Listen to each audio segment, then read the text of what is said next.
Hi kids! One of the students this morning during our Zoom meeting requested a quick overview of how the Schoology page is set up. So we thought that we would do our best to give you what that looks like. I'm going to go to a course. Let's pick 6th grade band. And then I'm going to view the course as a student so that it's not quite as overwhelming for you. So let's just pick a random student. Eeny, meeny, miny, mo. You. So this is what it looks like to David, as well as what it looks like to all of you as students. When you log in, you're going to see just a few things here on the front page. You're going to see our announcement for the week. Read the announcement and check out what it is we're asking you to do for that week. Most weeks are going to have 2 things for you to complete during the course of that week: the music theory assignment and the discussion post. You're going to find those activities in our folder. Each week you're going to see a required, and then with the dates of that week, online learning experience. Click on that folder and it will open up 4 or 5 different opportunities for us to be successful. I've tried to number them in order in which you should read them so that you can complete them accurately. Number 1, the directions. Start here. When you do this, you're going to see a brief introduction and then what has been carried over from the previous week and what is new for this week. Make sure that you take a look at these so that you know what's coming up.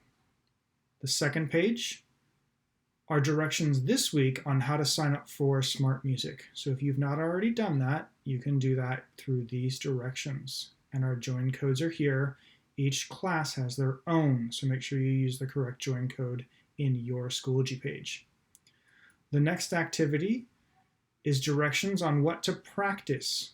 The main goal each week is to practice your instrument.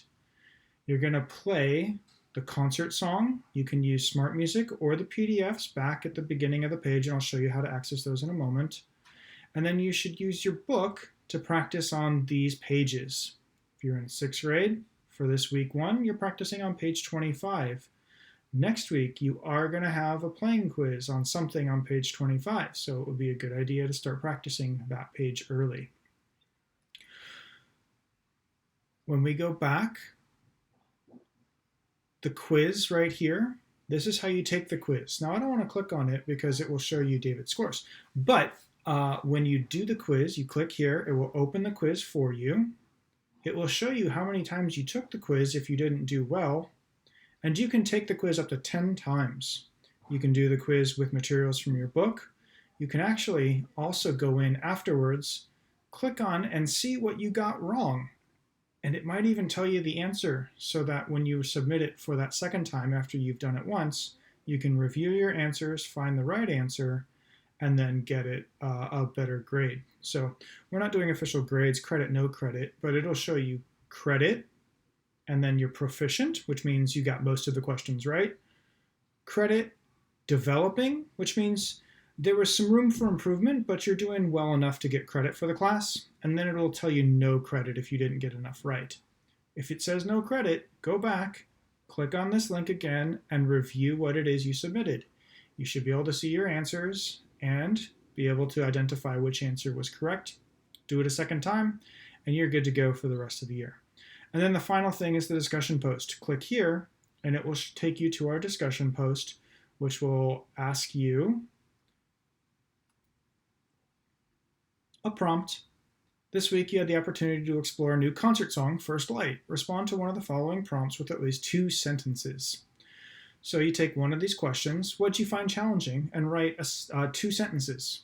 Or what do you think will be hard for your section mates if maybe you found the piece to be easier, maybe something that would challenge somebody in your section or an area that they could focus and get better. So check that out, okay? Back in the online folder, there are 2 additional areas where you can create and potentially explore percussion resources. If you're a percussionist, I've put in a lot of different things here. There's some warm-up exercises that you can play along with right here, embedded into Schoology. They start slow, they give you the stickings, and then they eventually play the same exercise faster, over and over and over again. So this is an excellent opportunity for you to learn a little bit more about snare drumming. There's some play along YouTube lists here you can click on and have a lot of playing things.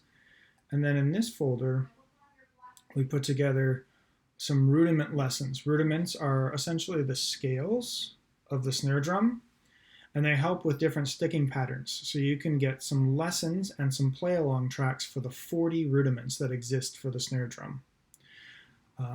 So check those out if you're a percussionist. It's a little bit of an enrichment area, but it's something that you can absolutely access right away.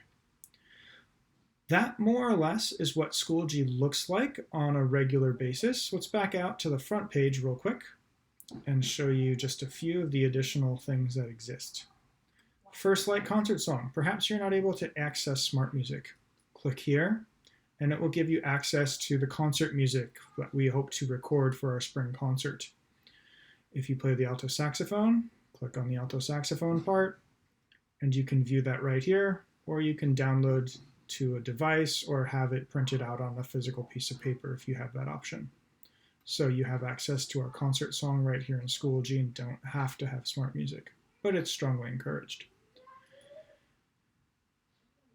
And then some of the past things that we've done. If you need a review about basic sound production on the instrument, I still have my basic videos down here at the very bottom. So that's an overview of what Schoology looks like for your course. It will look like this every week with the new week's folder at the top, concert song, and we'll move the last week's folder down a little lower. Check it out. Let Mr. Brigham or myself know if you have any questions. We'll be happy to help you. Thanks.